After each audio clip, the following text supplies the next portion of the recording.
মা তুমি একবার সবাইকে বলো না। তুমি তো যা বলার বলেই দিয়েছো কনক। ঠিক আছে, আরো একবার আমি সবার সামনে বলছি, কনক যেটা বলছে, কনক যেটা চাইছে, আমিও তার সঙ্গে একমত।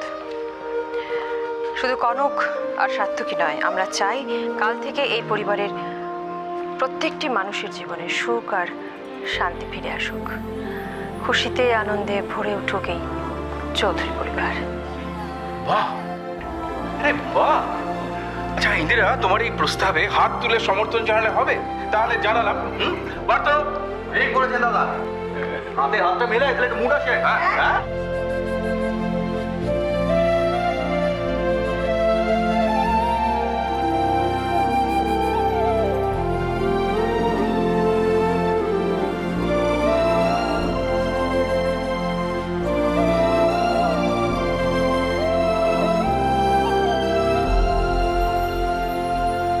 ভাই হাতটা দাও।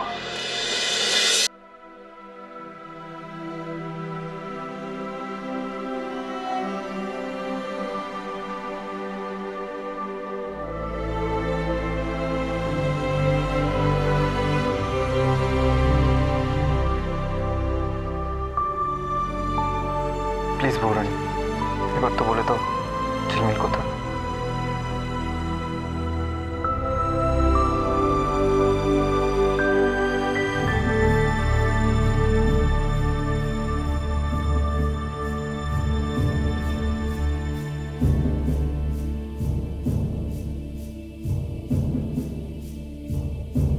এসো দিদি ভাই।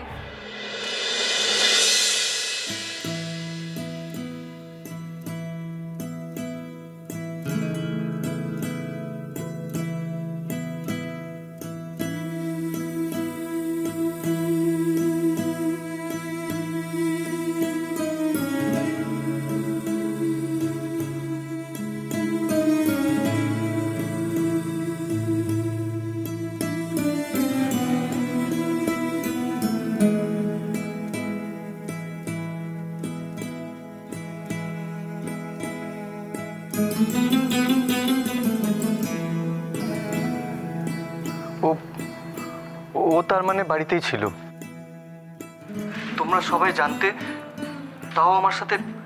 ভালোবাসার মানুষটাকে দূরে সরিয়ে ভালো থাকা যায় না, এটা তো নিজে মুখে স্বীকার করলে ভাই।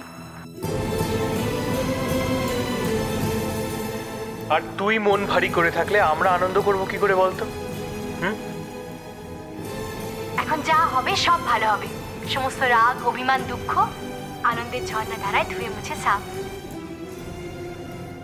বাবা, এরা তো এক একজনের ওপর দিয়ে যায় দেখছি। হ্যাঁ, আমাদের পাকা মাথাতেও এইসব কারসাজি ধরতে পারিনি। ওরাই তো আমাদের পরবর্তী প্রজন্ম, পরবর্তীকালে ওরাই তো এই সংসারটাকে চালাবে, আমাদের তো খুশি হওয়া উচিত। হ্যাঁ ঠিক তাই, আমি আমি খুব খুশি হয়েছি, খুব। ননি, কনক এদিকে এসো।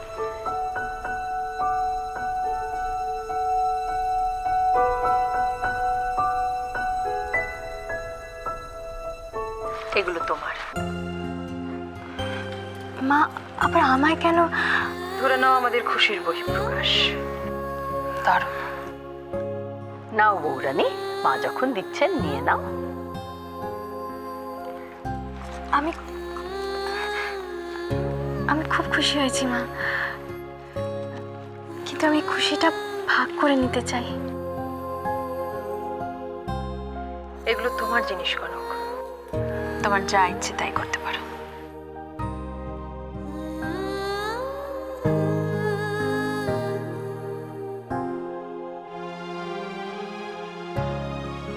এটা নাও দিদি ভাই, ধরো। কনক না, আর কনক কিভাবে, প্লিজ তুই তোর জিনিস বিলোস না। বড়দের আশীর্বাদ বিলোলে আরো বেশি করে পাওয়া যায় দিদি ভাই। ধর। না না কনক, আর না প্লিজ, আমি এটা নিতে পারবো না। আমি জানি তুই জোর করবি, কিন্তু তারপর অভ্র আবার। আর তাছাড়া আজ অনেকদিন পরে আমি আমার হারানো জিনিস খুঁজে পেয়েছি। আমি সত্যি খুব খুশি কনক, কনক আমার আর কিচ্ছু চাই না, বিশ্বাস কর। তুমি না নিলে যে আমার খুব খারাপ লাগবে। না কনক, আমি এটা নিতে পারবো না কনক, প্লিজ একটু বোঝার চেষ্টা কর। ঝিলমিল,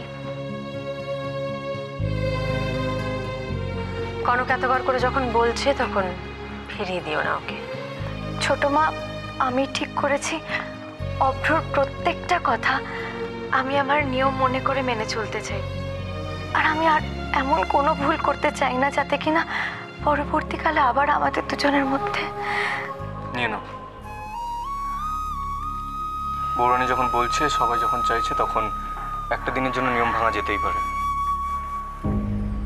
নেব নাও, না হলে বৌরানী আবার দুঃখ পাবে।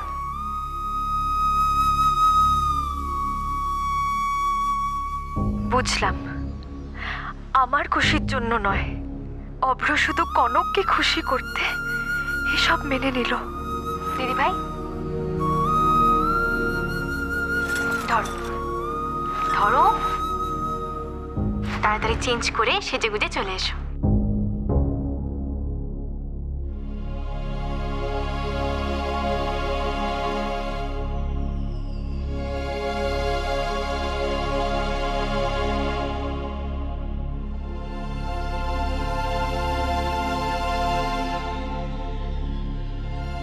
তোমরা আবার একটা ভুল করলে না তো? ওকে আরো একবার সুযোগ দিলে তোমাদের মনে হয় যে ও কোনোদিনও চেঞ্জ হবে? ভাই, আমি যদি দ্বিতীয়বার সুযোগ পাই তাহলে দিদি ভাই কেন পাবে না? ছোট মা, তোমারও কি তাই মনে হয়? অভ্র, আমি জানি সামনের দিকে তাকাতে, আমি জানি এগিয়ে যেতে, পেছন ফিরে দেখি না কখনো।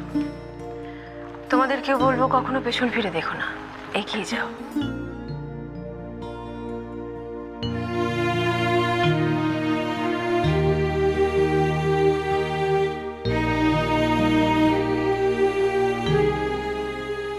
অত ভেবো না নারুগোপাল, আজ অনেক দিন পরে আমার বাড়ির লক্ষ্মী সসম্মানে এখানে ফিরে এসেছে। এবার দেখবে সব মঙ্গল হবে। আচ্ছা ঠিক আছে, কথায় কথায় কতখানি রাত হলো কেউ কি খেয়াল করেছো? আপাতত কথাটা বন্ধ রেখে আমরা আমাদের ফাংশনটা শুরু করি নারুগোপাল। হ্যাঁ শ্রী, আমার গলাটা মনে হচ্ছে কন্ডিশনে চলে এসেছে। হ্যাঁ নিখিল, দেখ তো।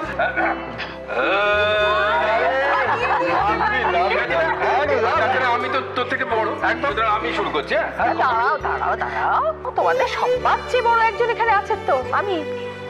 আমি শুরু করব ফাংশন। একদম। আমি প্রথম গানটা গাইবো।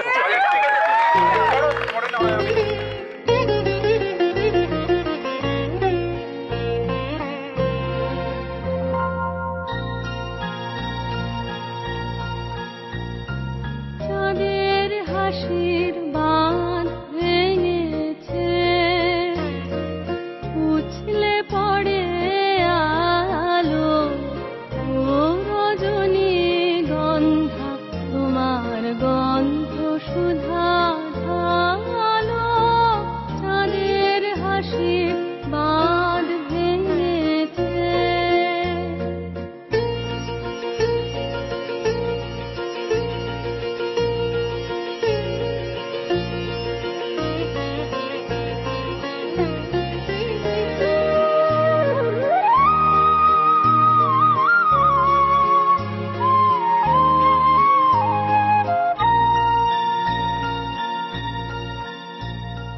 পাগল হওয়া বুঝতে না রে, ডাক পড়েছে কোথায় রে।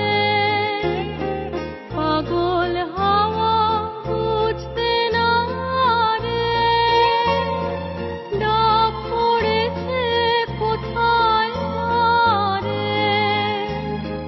ফুলের বনে যার পাশে যায় তারেই লাগে ভালো, ও রজনী গন্ধা, তোমার গন্ধ সুধা ঢালো।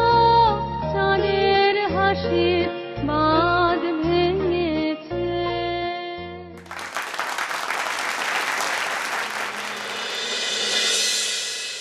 তাড়াতাড়ি হাত ধুয়ে এসো, ওয়েট করছি।